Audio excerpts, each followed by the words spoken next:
Now, last year we also did some domain and range story problems, and I did not do a real good job explaining this. You have 3 of these problems to do. I'm going to be as thorough in the explanation as possible, okay?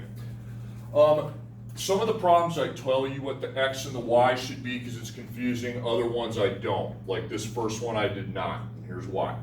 The US Mint charges $25 for a limited edition coin. So you buy these cool coins for $25.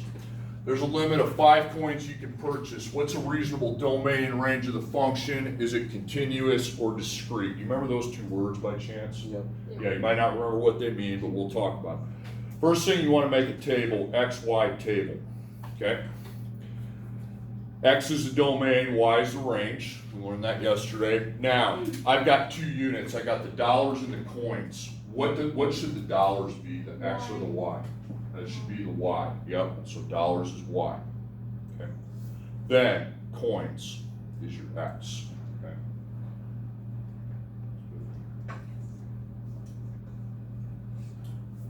So, coins is X, dollars is Y. Now, I'm gonna go 0, 1, 2, and I'm gonna make continuation dots. Now, if you don't buy any coins, think about it. If you buy 0 coins, how much money would you logically have to pay?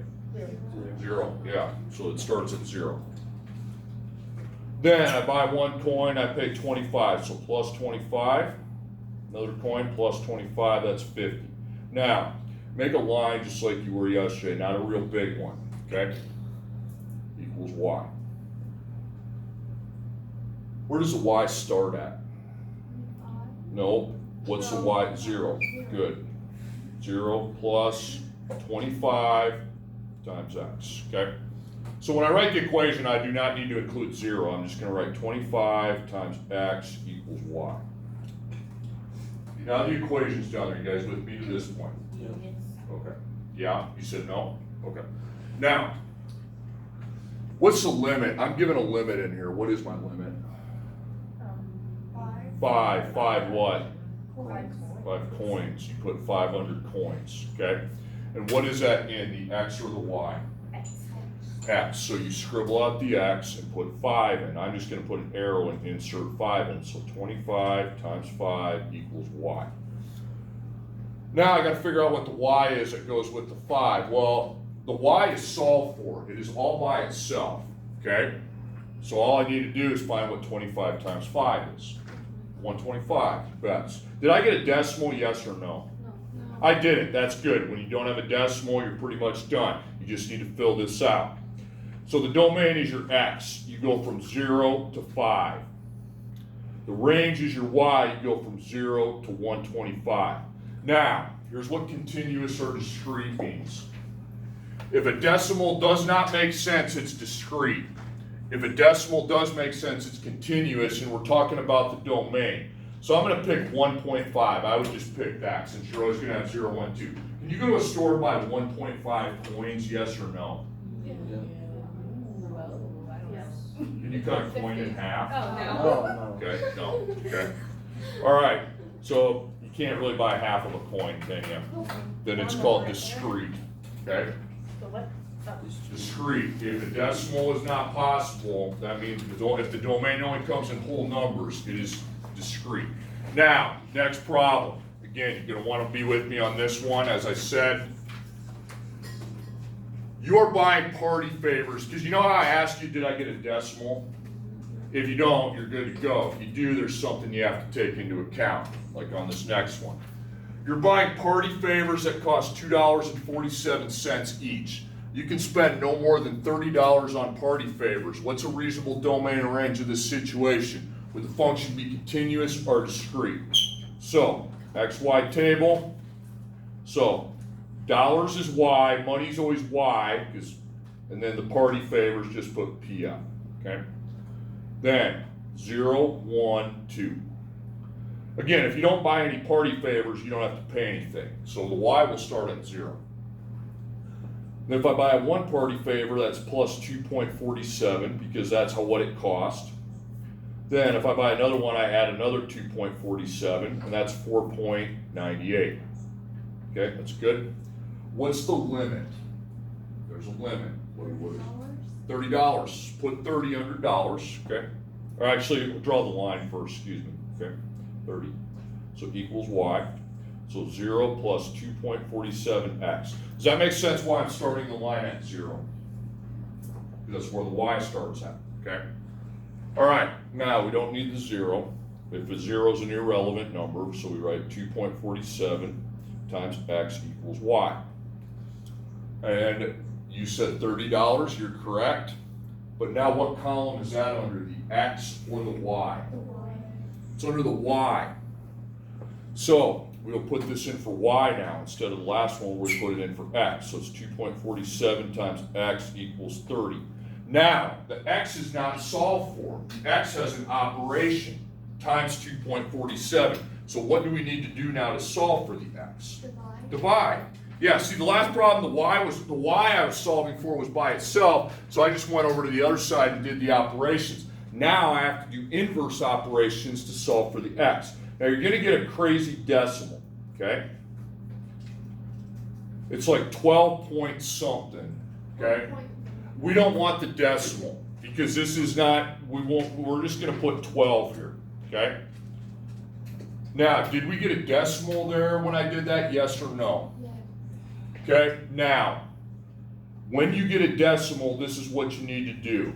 You need to make another box, just right down there in the corner. Am I going too fast here? No. Okay. And rewrite your equation, 2.47 times x equals y. Okay, is everybody with me so far? Now that 12, put that 12 in for your x, okay? Because you see, that's not going to equal 30.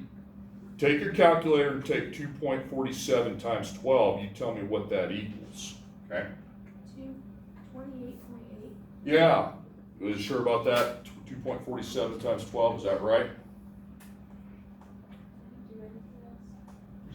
29.64. 29.64, good. So you need to take the 30 out and replace it with 29.64. So when you have to divide to find your other limit, if you get a decimal, you have to go back and re-multiply, okay?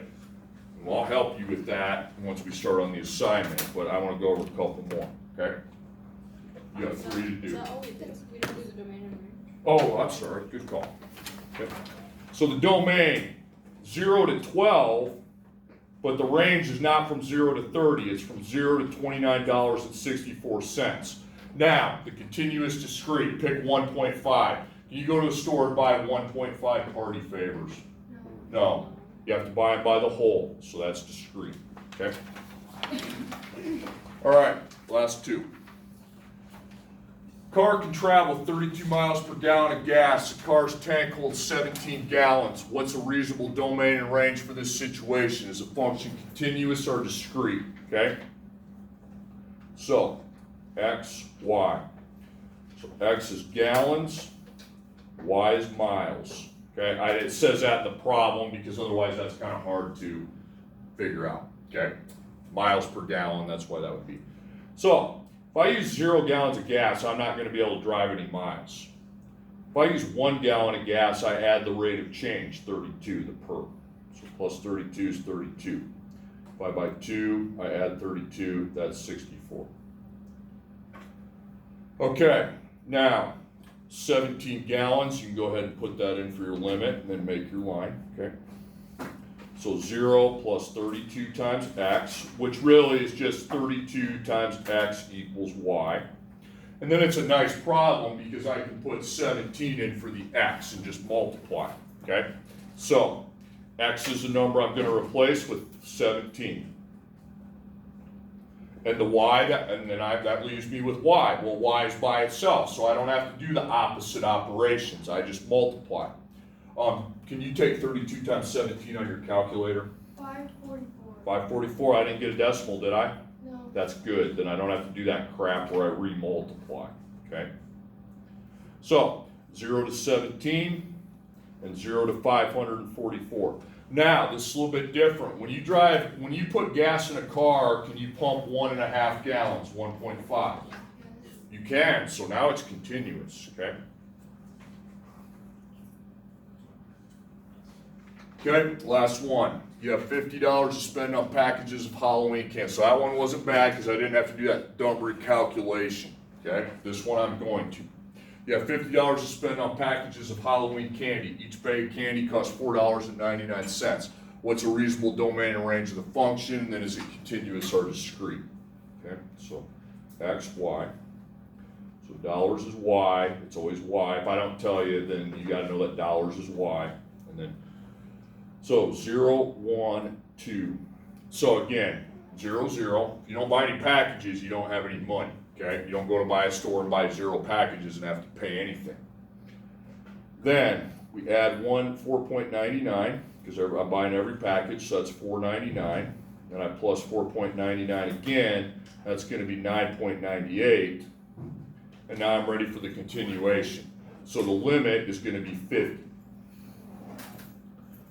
So on my line equals y, so the y begins with 0, so we don't have to include the 0 in the equation, plus 4.99 times x. So I just write 4.99 times x equals y. I'm not writing the 0 because that's worthless, right? Now I have to put the 50 in for y. So you know what that means. That means we're going to have to divide, and if I get a decimal, I have to recalculate after I round it, round down. So divide by 4.99. Danny, can you take 50 divided by 4.99 for me? Just tell me approximately. It's like 10 point something. So we want just 10, okay? You can't. That means you can't buy that. So 10. I got a decimal, didn't I? So we have to do the recalculation. So recalculation, you write the same equation you just had, 4.99 times x equals y, and then you put the 10 in for the x to find out how much money that actually is when you buy 10, okay? So 4.99 times 10, all you do is multiply, that's 49.9. So the range isn't $50, it's 49.9 or 49.90, okay? So that is how that needs to be executed. So 0 to 10 on the domain, the range 0, not to 50, to 49.9. Because if you buy 10 packages for $4.99 a piece, 10 times $4.99 is not quite to 50, okay? All right, this is going to be discrete because you can't buy 1.5 packages. You have to buy packages by the whole, okay? So, discrete. All right.